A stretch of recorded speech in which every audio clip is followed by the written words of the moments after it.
So my goal right now is I want to teach you how to start building your own at-home self-havening program. Now I say at home, but really what I'm talking about is your ability to modulate your nervous system, to build resiliency, to create functional changes anywhere in your day-to-day life.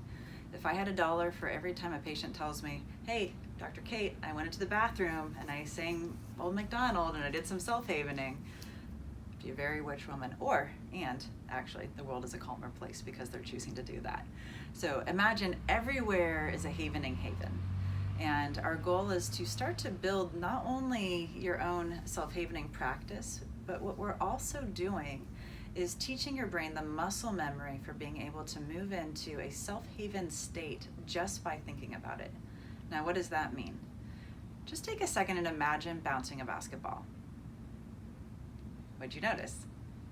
Did you notice how it's almost as though you could feel the ball in your hand, the pressure of the ball coming up, how you could almost hear the sound of the ball hitting the ground as it touched the ground and then bounced back up again? That's one of my goals. We want to build a really beautiful, free and clear driveway for your brain to go, we're getting on board with parking our brain in the delta wave space right now. And the more you practice self-havening and welcome this into your day-to-day life, the more muscle memory you will have.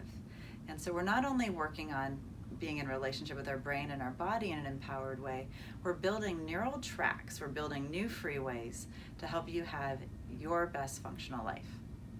So before we move into the video series where we'll have a number of videos that will guide you through different opportunities for self-havening, let's walk through the self-havening touch. I mentioned before that we will all have our sweet spot. Mine is definitely my arms. That being said, it's so interesting to watch the trainings and how people will automatically start self-regulating while they're in the trainings, or even in our treatment team meetings. We'll know when somebody's stuff is starting to come up because they automatically start self-havening and do palm havening. So the sweet spot may be one thing, but we will always be noticing and shifting into an accessible way for self-havening in our day-to-day life. And sometimes it's not appropriate to start doing this. Although I do have one executive that I worked with for a very long time who taught his employees that if he starts to do this, it's time for them to clear the room because he's starting to get a little agitated. Now, that wasn't exactly my goal for the work, but hey, it works for him. And, at least it gives him a quiet moment to calm down, and it gives everybody else a little space from his agitation, so we'll take it. Then, starting the self-havening process, what we really want to be mindful of is pace. We don't want to be doing this. So just notice what's happening in your mind and your body as you're watching me do this. Is it very soothing? Is it comfortable? Probably not. The idea is as though we're petting a kitty cat. And what do kitty cats do if we go too fast or if we're too hard? Well, if they're anything like mine, who is feral, adopted, half wild, she will scratch. And so it's almost as though our brain and our body might scratch back if we're already agitated. So we want to give a really gentle, loving, quiet touch to our brain, and which is ultimately what we're navigating here as we're applying the touch to our body. Speed and cadence are also important.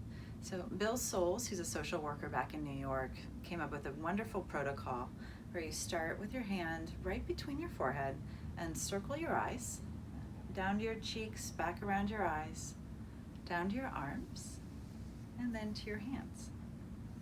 This will manage the pace for you in a really gentle and easy way. And you don't have to think very much about applying the touch when you're doing this. You just know you're slowly moving from forehead to hands over and over and over again. Sometimes self-havening can feel a little bit like that idea of, I can't even do it, rubbing your belly and tapping your head. And so this is a really easy way to start and to know your brain and your body are getting everything they need. As you progress through the self-havening experience and you find your sweet spot, feel free to focus specifically on your sweet spot. Now, sometimes we have patients who struggle with chronic pain or who have shoulder tension, which havening is wonderful for working with, and their arms get tired or their neck starts to hurt. So in those situations, we recommend grabbing a pillow, putting it right in front of you, simply propping your arms on the pillow. That way, you can continue the havening touch while minimizing the pressure on any areas that might have excessive tension or pain.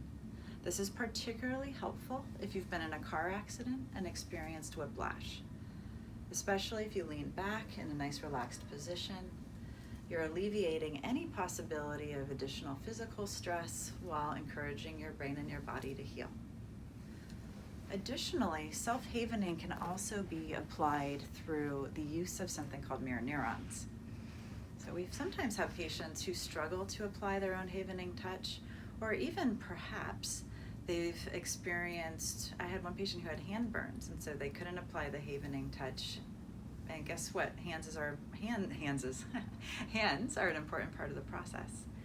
And so what that patient did is one of the main reasons I'm making these videos is she made a video, or I helped her make a video where I havened myself, and she would watch those videos, and her mirror neurons would come on board and literally mirror internally what she was seeing me doing. And that's one of the main reasons for doing this video series. Finally, if you notice, your arms are sore, or you've wounded your arms, or your arms have gotten wounded, not that you would intentionally wound your arms, you can use a doll or a stuffed animal and use your hand to haven the stuffed animal or the doll, or even an animal. So there's so many ways to generate the self-healing touch, the havening touch. What we really want to do is to find a way that somehow will get the brain building the muscle memory through actual exposure to feeling the touch, or watching the touch being delivered and encouraging the brain to move into that delta wave state.